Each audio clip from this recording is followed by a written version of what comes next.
సంపాదించిన మనీని హ్యాపీ మనీగా మార్చుకోవాలనుకుంటే విజువలైజేషన్ 2.0కి జాయిన్ అవ్వండి. 15 ఏళ్ళ సర్వీస్లో అతి క్రిటికల్ పొజిషన్. ఎక్కువ అన్మ్యారీడ్ పిల్లలు అబార్షన్స్కి వస్తూ ఉంటారు కదా, వాళ్ళు చాలా భయపడిపోతూ ఉంటారు. 8th మంత్లో వచ్చిన వాళ్ళు కూడా ఉన్నారు. పొట్ట ఉన్న పెరుగుతూ ఉంటే యాసిడిటీ ఉందని, గ్యాస్ ఉందని, తింటున్నాను కదా లావైపోయానని ఇలా అనుకునే వాళ్ళు కూడా ఉంటారు. అబ్బా నేను ప్రొటెక్షన్ వాడేస్తాను, నాకు అసలు ప్రెగ్నెన్సీయే రాదు అనుకునే వాళ్ళు కూడా ఉంటారు. ఒకటి అవేర్నెస్ లేకపోవటం. మామూలుగా ఇప్పుడు అబార్షన్స్ బాగా చేసుకుంటారు కదా, కానీ దానివల్ల హెల్త్ ఇష్యూస్ మాత్రం సివియర్గా వస్తాయి కదా. ప్రాణం పోయే వరకు కూడా వెళ్ళొచ్చు. అబార్షన్స్ని అస్సలు ఈజీగా తీసుకోకూడదు. అమ్మాయి అబ్బాయి వచ్చారు, కూర్చున్నారు, మాట్లాడారు. మేడం ఇది ఫస్ట్ టైం కాదు మేడం, ఇంతకుముందు ఒక 6 అయ్యాయి అన్నాడు. అబార్షన్సా? అసలు ఒక డాక్టర్ అంటేనే దేవుడితో సమానం. మమ్మల్ని మనుషుల్లా చూడండి చాలు.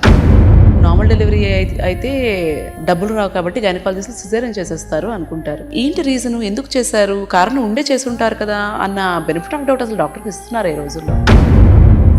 నీ గోల్ నార్మల్ డెలివరీ అయినా బేబీ ఎలా ఉన్నా పర్వాలేదా?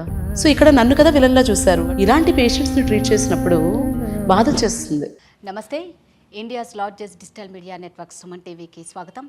Welcome to Suman TV Mahalakshmi.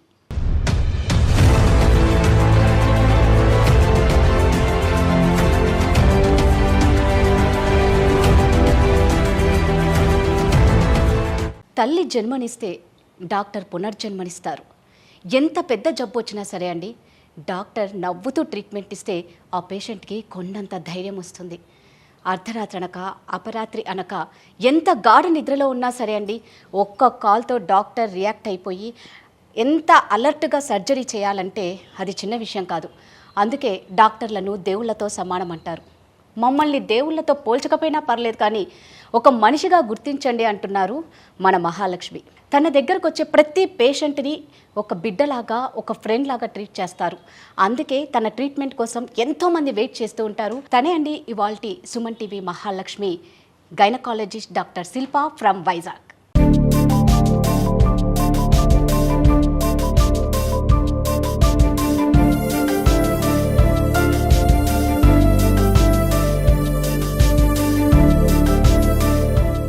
నమస్తే అండి. నమస్తే శిల్ప గారు, నేను ఆల్రెడీ ఈ మహాలక్ష్మి గురించి నేను చెప్పా. అంటే మీ లైఫ్ అంతా చాలా కూల్గా వెళ్తుంది, ఆడుతూ పాడుతూ. అంటే ఏ బాధలు వచ్చినా మీరు తట్టుకోగలుగుతారు కాబట్టి ఈరోజు ఇంత హ్యాపీగా నాకేమీ లేవు అని కూల్గా ఉండగలుగుతున్నారు. ఫస్ట్ శిల్ప గారి బాల్యం గురించి తెలుసుకోవాలనుంది. ఇంత హ్యాపీగా లైఫ్ని ఎంజాయ్ చేస్తున్నారు కాబట్టి. హ్యాపీనెస్ అన్నది ఒక మనిషి పర్స్పెక్టివ్.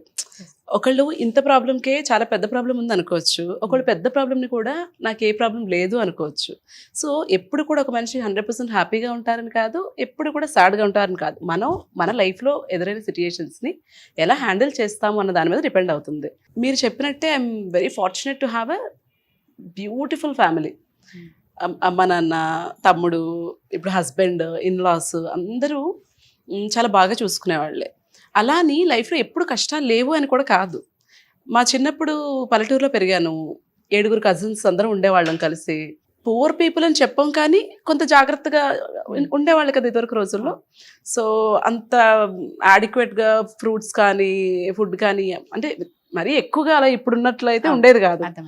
సో పల్లెటూరులోనే చదువుకున్నాను 6th క్లాస్ వరకు, 6th 7th క్లాస్ వరకు. తర్వాత తెలుగు మీడియంలోనే చదువుకున్నాను నేను 10th క్లాస్ వరకు. తర్వాత సడన్గా ఇంటర్మీడియట్ ఇంగ్లీష్ మీడియంలోకి షిఫ్ట్ అవటం, ఆ ట్రాన్సిషన్ కొంచెం ఇబ్బంది పడ్డాను. తర్వాత మళ్ళీ ఎంబీబీఎస్ అడ్మిషన్కి, తర్వాత మళ్ళీ ఎంబీబీఎస్ అంతా పీజీ అడ్మిషన్కి. ఎవరి లైఫ్ స్మూత్గా ఉంటుందని అనను, కానీ మంచి సపోర్ట్ సిస్టమ్ ఉంటే మనకి చిన్న చిన్న కష్టాలు ఎదురైనా కూడా మనం ఓవర్కమ్ చేయగలం. ఎగ్జాక్ట్లీ. అండ్ ఇంకొకటి ఏంటంటే, ఈ కొంతమందికి ఇన్హరెంట్గా నేచర్ ఉండొచ్చు, ఏ కష్టమైనా ఫేస్ చేసే యాటిట్యూడ్ ఉండొచ్చు. అందరూ ఒకలా ఉండరు కదా. సో ఇది మనం పిల్లలకి చిన్నప్పటి నుంచి కూడా వాళ్ళకి పెంచాలి. కష్టం తెలియకుండా పెంచాను నేను అని గొప్పగా ఫీల్ అవుతారు చాలామంది. That is not right. Reality తెలియాలి. పిల్లల పెంపకం నుంచి కూడా మనం అది వాళ్ళకి అలవాటు చేయాలి. అప్పుడు రేపు పొద్దున ఒక కష్టం వచ్చినా కూడా వాళ్ళు తట్టుకుని నిలబడగలుగుతారు. సో అన్నిటికీ నిజంగా తట్టుకునేలా పేరెంట్సే పెంచాలేమో. పెంచాలి. అండ్ ఇప్పుడు ఒక యూట్యూబ్ ఛానల్ సక్సెస్ అవటము, కెరియర్ టేక్ ఆఫ్ అవటము, ఒక హాస్పిటల్ పెట్టుకోవడము, ఈ సిచ్యుయేషన్లో ఉన్నాను. బట్ ఇది ఎప్పుడూ లేదు కదా, దీనికి ముందు స్ట్రగుల్స్ కూడా ఉన్నాయి. అండ్ చాలామంది ఏమనుకుంటారంటే ఈ సోషల్ మీడియా వచ్చిన తర్వాత జరుగుతున్నవి ఇవి. కనిపించిందే నిజం అనుకుంటారు. కరెక్ట్. ఇప్పుడు మనం నవ్వుతూ ఒక పిక్చర్ పెట్టాం అనుకోండి, అబ్బా వీళ్ళ లైఫ్లో మొత్తం హ్యాపీనెస్ ఉంది అనుకుంటారు, ఏం కష్టాలే లేవనుకుంటారు. కానీ మనకు తెలియదు కదా, ఇప్పుడు మీకు నేను నవ్వుతూ కనిపిస్తున్నాను, నాకు ఎన్ని ప్రాబ్లమ్స్ ఉన్నాయి మీకు తెలియదు కదా. సో కనిపించినంత నిజం కాదు. ఎవరు కష్టం ఫోటో తీసి పెట్టుకోరు కదా సోషల్ మీడియాలో. పెట్టుకుంటావా? మనం ఏడుస్తూ ఫోటో తీసి పెట్టుకోం కదా. సో ప్రతి మనిషి హ్యాపీగా ఉంటారు, వాళ్ళకి కష్టాలు లేవు, నాకే కష్టాలు ఉన్నాయి. ఆ విక్టిమ్ మైండ్ సెట్ అనేది మాత్రం నాకు నచ్చదు. దీనికి ఎగ్జాంపుల్ ఏంటంటే, ఒక లేడీని నేను ట్రీట్ చేశాను, మేబీ 1 year అయినట్టుంది. చాలా మందిని పేషెంట్స్ని చూస్తాం కదా, అన్ని గుర్తుండవు, బట్ కొన్ని ఇన్సిడెంట్స్ గుర్తుండిపోతాయి. ఆవిడ ఏంటంటే చాలా దీనమైన స్థితిలో ఉన్నాను, నేను చాలా హెల్ప్లెస్ అని చాలా వీక్గా వచ్చారు. ఏమైందమ్మా అంటే, ఇక్కడ ఇంత దెబ్బ ఉంది. ఏమైందమ్మా అంటే, మా బాబు కొట్టేశాడమ్మా నన్ను అని చెప్పాడు. ఏం చదువుతున్నాడు అంటే ఇంజనీరింగ్ చదువుతున్నాడు. ఇంజనీరింగ్ చదువుతున్న బాబు 40 ఏళ్ల తల్లిని కొట్టడం ఏంటి, ఎందుకు అలా అయింది అంటే, ఏం చేస్తామమ్మా నా పరిస్థితే అంత, నా హస్బెండ్ నన్ను వదిలేసి వెళ్ళిపోయారు, మరి ఈ హస్బెండ్ లేనప్పుడు పిల్లలు ఎలా ఉంటారు, ఇలాగే కదా ఉంటారు, ఎందుకు ఉండాలి, అదే కదా, ఎందుకు ఉండాలి, మిమ్మల్ని మీరు నేను పెథటిక్, నాకు చేత కాదు, నేను ఇంతే అని మీరు యాక్సెప్ట్ చేసి మీరు ఒక వీక్ ఉమెన్ అయినప్పుడు ఆటోమేటిక్గా మీ పిల్లలు కూడా మిమ్మల్ని అలాగే చూస్తారు. మనకి మనం రెస్పెక్ట్ ఇచ్చుకోకపోతే మనకి ఎక్కడ రెస్పెక్ట్ దొరకదు, ఫ్యామిలీలోనూ దొరకదు, బయట దొరకదు. సో ఆ విక్టిమ్ మైండ్ సెట్ అనేది ఉండొద్దు అంటాను నేను. కష్టాలు ఎవరికైనా ఉండొచ్చు, నాకు చాలా పెద్ద కష్టం వచ్చింది 3 ఏళ్ల క్రితం, అది ఓవర్కమ్ అయింది, రేపు పొద్దున వస్తుందేమో ఏమో, అలాంటి లైఫ్ ఆపేయలేం కదా. అయ్యో నాకే ఎందుకు ఇలా వచ్చింది అని ఉండిపోతే ముందుకెలా వెళ్తాం, ముందుకెళ్ళలేం కదా. అంటే గైనకాలజిస్ట్ డాక్టర్ కాబట్టి రకరకాల కేసెస్ చూసింటారు శిల్పా గారు.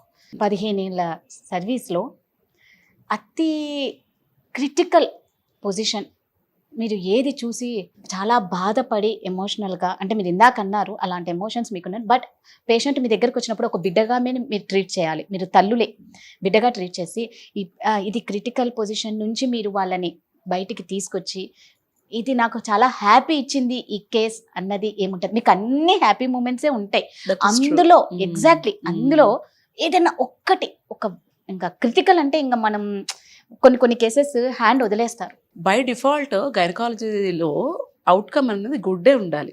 ఒక న్యూరో సర్జరీ అంటే బ్రెయిన్ సర్జరీనో హార్ట్ సర్జరీనో ఒకవేళ ఫెయిల్ అయింది, లేకపోతే ఇంత రిస్క్ ఉంది ఫెయిల్ అవడానికి, లేకపోతే పేషెంట్ డెత్ అవడానికి హై రిస్క్ కేసెస్ ఉంటాయి.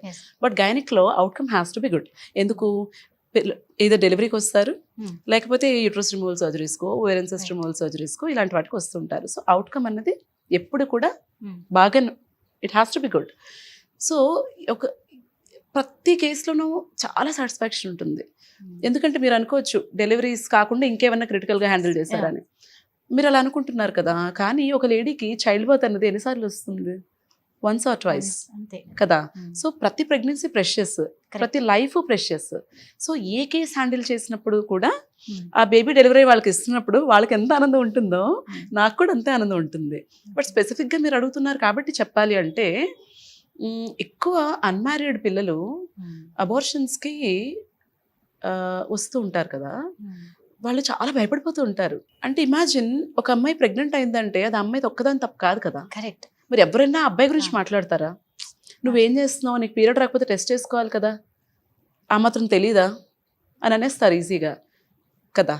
పేరెంట్స్కి చెప్పుకోలేదు, సపోర్ట్ చేసే ఫ్రెండ్స్ ఉండకపోవచ్చు, అది చేసిన మనిషి కనపడ్డు ఆ టైంలో, నువ్వే ప్రపంచం అంటాడు, ఆ మనిషి కనపడ్డు, ఎక్కడికి వెళ్తుంది ఆ అమ్మాయి? అలాంటి మనిషి వచ్చినప్పుడు నేను కూడా అదే అంటే ఏమైపోతుంది అమ్మాయి? సో ఇలాగ ఒక అమ్మాయి వస్తే నేను ఏమీ జడ్జ్ చేయలేదు, అమ్మాయిని ట్రీట్ చేశాను, పంపించేశాను. వెళ్ళిపోయేటప్పుడు కాళ్ళు పట్టేసుకుంది ఓపీలో. మరి అంతే కదా, అంత ఎమోషనల్ అయిపోయింది. Is it a big thing? No, it's just an abortion. But is it a big thing for the lady? Yes it was కదా. సో అలాంటి సిచ్యుయేషన్స్ని హ్యాండిల్ చేసినప్పుడు బాగా అనిపిస్తుంది. అంటే ఇప్పుడు నేను అడుగుతున్నా, ఒక పెళ్లి కాని అమ్మాయి మీ దగ్గరికి అంటే ఏ మంత్లో మీ దగ్గరకు వస్తారు? చాలా రకాలు చూస్తాము. 7th monthలో కూడా వస్తారు. 7th month 8th monthలో వచ్చిన వాళ్ళు కూడా అంటే ఉన్నారు. వాళ్ళకు తెలియదు Unfortunately, అది ఎలా తెలియకుండా ఐడెంటిఫై చేయకుండా, అంటే అది అంత ఈజీ. ఇప్పుడు 1 మంత్ డేట్ రాలేదు Usually, అన్నప్పుడే అంటే పీసీఓడి ప్రాబ్లం అది ఉంటుంది కదా కొంతమందికి, వాళ్ళకి ఇర్రెగ్యులర్ సైకిల్స్ వస్తాయి. Yes, okay. వాళ్ళకి 3 మంత్స్కో 4 మంత్స్కో పీరియడ్ రావటం అన్నది వాళ్ళకి నార్మల్ ప్యాటర్న్. ఆహా, okay. అలా అనుకుని వాళ్ళు రారు కొంతమంది ఏమనుకుంటారు, బేసిక్గా అంత నోటీస్ చేసుకోరు బాడీలో ఏ చేంజెస్. పొట్ట ఏమైనా పెరుగుతూ ఉంటే యాసిడిటీ ఉందని, గ్యాస్ ఉందని, Hmm. లేకపోతే తింటున్నాను కదా లావైపోయానని ఇలా అనుకునే వాళ్ళు కూడా ఉంటారు. Okay. మూడో కేటగిరీ, కాండం ఏదో వాడేసి అబ్బా నేను ప్రొటెక్షన్ వాడేసాను Hmm. నాకు అసలు ప్రెగ్నెన్సీయే రాదు అనుకునే వాళ్ళు కూడా ఉంటారు. అంటే కాండం వాడినా కూడా ప్రెగ్నెంట్ అయ్యే ఛాన్స్ ఉందా? చాలా 14 to 15% ఫెయిల్యూర్ రేట్ ఉంటుంది కాండంకి. ఇదంతా కొంత అవేర్నెస్ లేకపోవటం వల్ల. Exactly. అండ్ చదువుకున్న వాళ్ళు కూడా వస్తారు. ఈవెన్ నర్సెస్ కూడా కొంతమంది 5th month 6th month detect అయ్యి వస్తారు. నర్సెస్ కూడా. నర్సెస్ కూడా ఇట్స్ జస్ట్ బ్యాడ్ లక్. అదే, అంటే అంతే. ఒకటి అవేర్నెస్ లేకపోవటం, Hmm. అండ్ సెక్స్ ఎడ్యుకేషన్ కూడా లేదు కదా, అంత అసలు. ప్రివలెన్స్ లేదు కదా మన దగ్గర. అవును. ఇంట్లో వాళ్ళు మాట్లాడరు, Exactly. వీళ్ళేమో డాక్టర్ దగ్గరికి వెళ్ళి ఏదైనా తెలుసుకుందామని అనుకోరు. ఆ అబ్బాయికి నాలెడ్జ్ ఉండదు, అమ్మాయికి నాలెడ్జ్ ఉండదు. కాకపోతే అన్ఫార్చునేట్లీ సఫర్ అయ్యేది అమ్మాయే అవును. కదా. సో ఇలాంటి కారణాలు చాలా ఉంటాయి. కొంతమంది అమ్మాయిలు, పెళ్లి కాని అమ్మాయిలు, వాళ్ళకి తెలియకుండా ఏ 7th మంత్లోనో 8th మంత్లోనో వస్తే అప్పుడు వాళ్ళు ఏం చేయనీకి లేదు ఏమి కదా. చెయ్యలేరు, లీగల్గా కూడా ఏమి చెయ్యకూడదు. She has to continue the pregnancy till అంతే. టర్మ్ వరకు కంటిన్యూ చేసి డెలివర్ చేయాలి బేబీని. అది ఎలా మరి? మీరు తల్లికి ఎలా అంటున్నారు, మరి బిడ్డకి బిడ్డ ఏం అదే తప్పు అంటున్నా. చేసింది? డెలివరీ అయిన తర్వాత No, ఏంటి no, అమ్మాయి బిడ్డ ఏం తప్పు పరిస్థితి? చేసింది? 7th Correct. మంత్లో 8th మంత్లో మీరు ఎలాగ టెర్మినేట్ చేసేసుకుందాం అనుకుంటారు? అప్పటి వరకు అసలు అన్వాంటెడ్ ప్రెగ్నెన్సీ రాకుండా చూసుకోవడం మీ Exactly. రెస్పాన్సిబిలిటీ. అక్కడ తప్పు చేశారు. ఎర్లీగా డిటెక్ట్ చేసుకోకపోవడం ఇంకొక తప్పు. Correct. మీరు డిటెక్ట్ చేసిన తర్వాత మీ స్వార్థం కోసం 7th మంత్లో 8th మంత్లో డెలివరీ చేసేసి పడేస్తాను అంటే అమ్మో, అది దట్ ఈస్ నాట్ రైట్. అందుకనే అంటాను అవేర్నెస్ ఉండాలి అని. నా యూట్యూబ్ ఛానల్ స్టార్ట్ చేయడం వెనక రీజన్ కూడా అదే. సో శిల్పా గారు, మామూలుగా మన ఆడవాళ్ళకి ఏంటంటే ఏదన్నా పండగ వస్తుంది, ఎక్కడికైనా ఊరికి వెళ్ళాలి, లేకపోతే మాకు తొందరగా నాకు అర్థమైపోయింది మీరు ఏమడుతున్నారు. ఆ పిల్స్ ఒకటి యూస్ చేస్తాం. హెల్త్ వైజ్ ఎంత తొందరగా effective పీరియడ్ ఉంటుంది. వద్దు అని. వద్దు అనేసి ఆ డేట్ ని డిలే చేయాలి. మనకి ఇష్టం వచ్చినప్పుడు డేట్ రావాలి, దాని ఇష్టం వచ్చినప్పుడు మనం ఉండొద్దు. So Yeah. అలాంటప్పుడు ఎలాంటి ప్రాబ్లమ్స్ ఫేస్ చేస్తారు అమ్మాయిలు? పీరియడ్ అన్నది కూడా నార్మలే కదా. Why should you use Pills. Pills to postpone the period కదా. Hmm. ఇంక గుడికి వెళ్ళకూడదు అంటారు. నాకైతే అది నమ్మకం లేదు. నేను ఈ రోజు వరకు నేను కానీ మా ఇంట్లో వాళ్ళు కానీ ఒక్క రోజు కూడా పీరియడ్ పోస్ట్పోన్మెంట్ పిల్ వేసుకోలేదు. నేను పేషెంట్స్ కూడా అదే చెప్తాను, వద్దు అని చెప్తాను. అయినా కూడా వినకుండా కొంతమంది అయితే వాళ్ళ హ్యాండ్ బ్యాగ్లో పెట్టుకొని తిరుగుతూ ఉంటారు, ఏ అవసరం వచ్చినా మింగేస్తూ ఉంటారు. ఇది యాక్చువల్లీ దీని గురించి చెప్పండి, నేను ఒక స్కూల్ హెల్త్ ప్రోగ్రామ్స్ చేస్తూ ఉంటాను. ఆ స్కూల్ హెల్త్ ప్రోగ్రామ్కి వెళ్ళినప్పుడు ఒక 8th క్లాస్ అమ్మాయి అడిగింది నన్ను, మేడం పీరియడ్ పోస్ట్పోన్మెంట్కి పిల్స్ వేసుకుంటారు కదా, అది వేసుకోవచ్చా అని. అసలు 8th క్లాస్ అమ్మాయికి అది ఎలా తెలిసిందన్నది నాకు అర్థం కాలేదు. అంటే ఇంట్లో అంత ఎక్కువగా ఇంట్లో వాళ్ళంతా దాన్ని Yes. అబ్యూస్ చేస్తున్నారు. సో ఈ పీరియడ్ పోస్ట్పోన్మెంట్ అన్న రీజన్ కోసం ఆ పిల్ని డిజైన్ చేయలేదు. We all practice evidence based medicine. అంటే ఒక టాబ్లెట్ ఇవ్వాలి అంటే అది ఎందుకు ఇవ్వాలి, Yes. దానికి ఈ కండిషన్స్కి ఈ టాబ్లెట్ ప్రిస్క్రైబ్ చేయాలని ఉంటుంది. ఎక్కడ కూడా మెడికల్ సైన్స్లో పీరియడ్ పోస్ట్పోన్ చేసుకోవడానికి ఈ టాబ్లెట్స్ వాడుకోండి అని ఉండదు. ఇండియాలో మన కల్చర్ వైజ్ కొంతమంది అడుగుతూ ఉంటారు, బట్ దీన్ని అదే పనిగా అబ్యూస్ చేయకూడదు. ఒక్కొక్కసారి ఒక లేడీని చూశాను నేను, తనకి రావడమే చాలా సివియర్ పెయిన్తో వచ్చారు. చూస్తే ఐ థింక్ ఒక 1 లీటరో 1.5 లీటర్స్ బ్లడ్ ట్యూబ్లో ప్రెగ్నెన్సీ వచ్చేసి అది పగిలిపోయి అక్యుములేట్ అయిపోయింది. Then I had to do an emergency surgery to save her. ఒక 3 ప్యాకెట్ల బ్లడ్ పెట్టాల్సి వచ్చింది. ఇదంతా ఎందుకైంది? ఇలాంటి పీరియడ్ పోస్ట్పోన్మెంట్ పిల్స్ వల్ల కూడా అందరికీ ప్రెగ్నెన్సీస్ ఫెలోపియన్ ట్యూబ్లోనే ఫామ్ అవుతాయి. ఆ ట్యూబ్ మూవ్మెంట్ ఏమైనా కొంచెం స్లో అయిపోయింది అనుకోండి, బేబీ వెళ్ళి అక్కడ అతుక్కొని ఉండిపోతుంది. ఇలాంటి పిల్స్ వల్ల అలాంటి ప్రాబ్లమ్స్ కూడా రావచ్చు. Why do you abuse it? ఇంకొక కండిషన్ చెప్తాను. ఒక అమ్మాయి పెళ్లి ముహూర్తాలు ఉన్న పిల్లలు వస్తూ ఉంటారు కదా, వాళ్ళు వచ్చినప్పుడు యూజువల్లీ ఏం చేస్తారంటే ఇంట్లో చేయాల్సినవన్నీ చేసేసి పీరియడ్ టైం కూడా దాటిపోయి లాస్ట్ మినిట్లో వస్తారు. వచ్చి పీరియడ్ పోస్ట్పోన్మెంట్ పిల్ కావాలి అంటారు. అప్పుడు నేను ఒకటే చెప్తా, ఇది పని చేయొచ్చు, పని చేయకపోవచ్చు. అలానే ఎక్కువ డోసెస్ వేసుకోవటము అది కూడా మంచిది కాదు కదా. ఒక అమ్మాయికి ఇలాగే పెళ్ళి రేపు 1 వారంలో ఉందనగా పాపం అమ్మాయికి ముందు రోజు పీరియడ్ వచ్చేసింది. నేను పిల్ పెట్టిన అమ్మాయికే. ఓకే. రావచ్చు, రాకుండా ఆపలేం కదా. If you come late are if the dose is not adequate, అది రావచ్చు. బికాస్ దట్ పిల్ is not design to do that. ఆ అమ్మాయి అయితే నాకు ఇప్పుడు చచ్చిపోవడం తప్ప ఇంకొక దారి లేదు, రేపు పొద్దుట పెళ్ళుంది, నేను ఈ విషయం ఇంట్లో చెప్తే పెళ్ళి ఆపేస్తారు. వై? ఎందుకు ఆపాలి? పీరియడ్ అనేది నార్మల్ కాదా? అంటే పెళ్లి పీటల మీద కూర్చోపెట్టారు కదా, అదే ఎందుకు పెట్టకూడదు అంటాను అదే నేను. మరి అదే మన ఎందుకు సంప్రదాయాలు పెట్టకూడదు? అలాగే ఉన్నాయి కదా. ఎందుకు పెట్టకూడదు? దానికి మరి ఆ పిల్లల్ని అంత స్ట్రెస్లో పెట్టడం మంచిదా? అది చెప్పండి, పోయి నాకు ఆన్సర్ ఇవ్వండి. లేదు లేదు ఓకే, నేను 100% అగ్రి అవుతాను, మీకు లేదు. సెంటిమెంటల్ వాల్యూస్ ఉన్నాయి, లేదు. మీరు పీటల మీద ఆడపిల్లని కూర్చోబెట్టకూడదు పీరియడ్ వచ్చినప్పుడు కదా. మరి ఆ అమ్మాయికి అంత మెంటల్ స్ట్రెస్, సూసైడ్ చేసుకోవాలన్నంత బాధ కలిగించడం అనేది అవసరమా? Is it fair? ఖచ్చితంగా మన సెంటిమెంట్స్ కోసం అమ్మాయిని అంత ఇబ్బంది పెట్టాలా మనం? అండ్ మీరు ఒక ముహూర్తం పెడతారు, ఆ ముహూర్తానికి అమ్మాయికి పీరియడ్ వస్తుందో లేదో తెలుస్తుందా? లేదు కదా. అంటే మామూలుగా అందుకే కదా మన ఆడవాళ్ళకి ముందు డేట్లు చూసి ముహూర్తాలు పెడతారు, కానీ ఇది న్యాచురల్ గా మన చేతిలో మీరు లేనిది స్ట్రెస్ ఇది. తీసుకుంటే గనక పీరియడ్ ఆ, డిలే అయిపోవచ్చు, టైంకి వచ్చేయచ్చు. Correct. అది మన చేతిలో ఎప్పుడైతే కరెక్ట్ టైంకి రావాలి అనుకుంటారో అప్పుడే రాదు. ఉంది. Right. హార్మోన్స్ అన్నవి మన బాడీ ఫంక్షన్ మీద, స్ట్రెస్ లెవెల్స్ మీద, అన్నింటి మీద డిపెండ్ అవుతుంది. అంటే ఇప్పుడు నాకు ఒకటే డౌట్, మరి ఆ పిల్ల ఎందుకు చేశారు? ఆ పిల్ రీజన్స్ వేరు యూజ్ చేయడానికి. Okay. హెవీ బ్లీడింగ్ అయినప్పుడు వాడతాము, ఎండోమెట్రియం ఏమన్నా కరెక్ట్ చేయాలంటే వాడతాము. పోస్ట్పోన్మెంట్కి ఎవరు కనిపెట్టలేదే పిల్. దాన్ని దీనిగా యూజ్ చాలా ఎక్కువ అబ్యూస్ చేస్తున్నారు, పిల్లలకు కూడా అలవాటు చేసేస్తున్నారు. పోనీ ఇంట్లో పోనీ అమ్మాయి పెళ్ళి ఓకే మీరు అడిగారు, పెళ్ళికి వచ్చే చుట్టాలకి వాడేస్తున్నారు, ఆ చుట్టాల పిల్లలకి వాడేస్తున్నారు. ఎందుకు? మన ఇంట్లో ఫంక్షన్ ఉందంటే మనం మెయిడ్స్ చేత ఒక వాడించేస్తున్నాం. డోలో వాడినట్టే. That is not right. You should never abuse your body. Learn to respect your body. ఆ అమ్మాయి పెళ్లి క్యాన్సిల్ అయిందా? చేసుకుంది. మామూలుగా ఇప్పుడు అబార్షన్స్ బాగా చేసుకుంటారు కదా, కానీ దానివల్ల హెల్త్ ఇష్యూస్ మాత్రం సివియర్ గా వస్తాయి కదా. ప్రాణం పోయే వరకు కూడా వెళ్ళొచ్చు. అన్వాంటెడ్ ప్రెగ్నెన్సీస్, అబార్షన్స్ని అస్సలు ఈజీగా తీసుకోకూడదు. మీకు ఒకవేళ ప్రెగ్నెన్సీ వద్దు అనుకుంటే ప్రాపర్ బర్త్ కంట్రోల్ ఆప్షన్స్ ఏంటి అన్నది go to gynaecologist, discuss and use. మీకున్న సగం జ్ఞానంతో వాడేసి దానికి ప్రెగ్నెన్సీస్ తెచ్చుకొని ఏముందిలే అన్వాంటెడ్ ప్రెగ్నెన్సీ కదా అబార్ట్ అయిపోతుంది అని లైట్ తీసుకోకూడదు.